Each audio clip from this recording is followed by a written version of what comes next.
የወር አበባ ያለባት ርኩስ ናት፣ ተሻረ። ርኩስ አይደለችም፣ የወር አበባ ነው። የወለደችን ሴት ወይም ማዋለድ መርከስ ነው ወይ?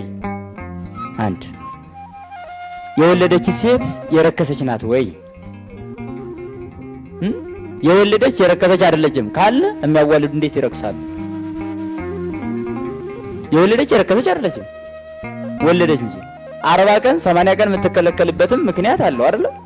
እንጥርጥራለሁ የማትገባበት ምክንያት አለው።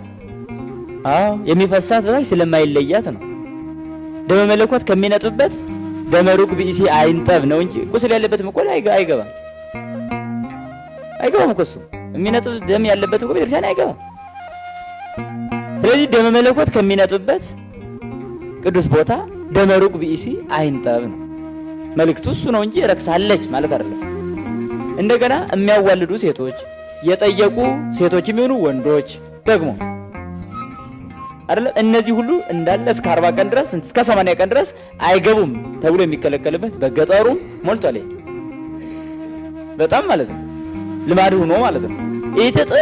ኢትጣም ኢትልክፍ ባለፉበት ማለት ነው።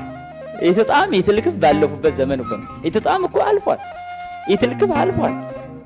የሐዲስ ኪዳን መምጣቱ ምስጢር ምንድነው? በተለይ በሰል አድርገን ማየት ካለብን ይሄ ነው። የሐዲስ ኪዳኑ ምስጢር ምንድነው ታዲያ? እነዚህን መሻር ካልቻለ አይ ልሽራቸው አልመጣሁም የሚለውን ይጠቅሳሉ። ለዚህ እኮ ነው ልሽራቸው አልመጣሁም ብሏል። ይሄ ሌላ ምን አገናኝቶ ስለ 10 ቃላት የተነገረ ነው። ታዲያ ልሽር ካልመጣ በግ ነው ምን ሰዋ ማለት ነው?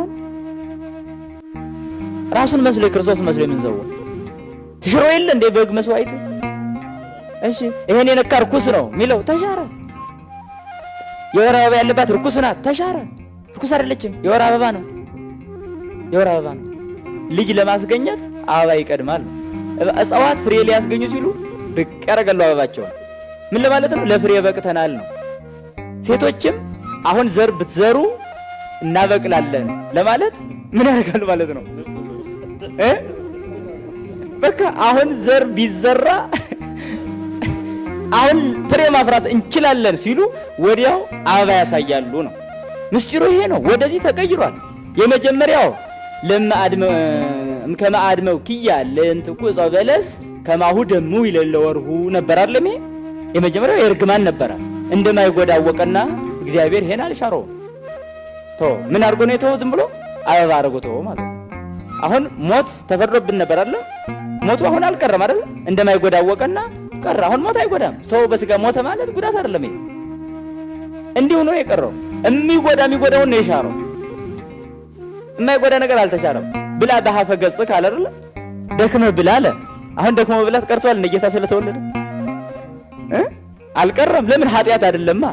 ኃጢአት አይደለም። የወር አበባም ኃጢአት አይደለም። መውለድም ኃጢአት አይደለም። ትለድ በጻይር ወህማም አለ አይደል? አሁንም በህማም መውለድ ነው፣ ግን ኃጢአት አይደለም። እንዲያውም ልጅ በመውለዷ ትድናለች ይላል ቅዱስ ጳውሎስ ደግሞ። እና እነዚህን እኔና ጽንሰ ሐሳቡን እንረዳው። ርኩስ አይደለም።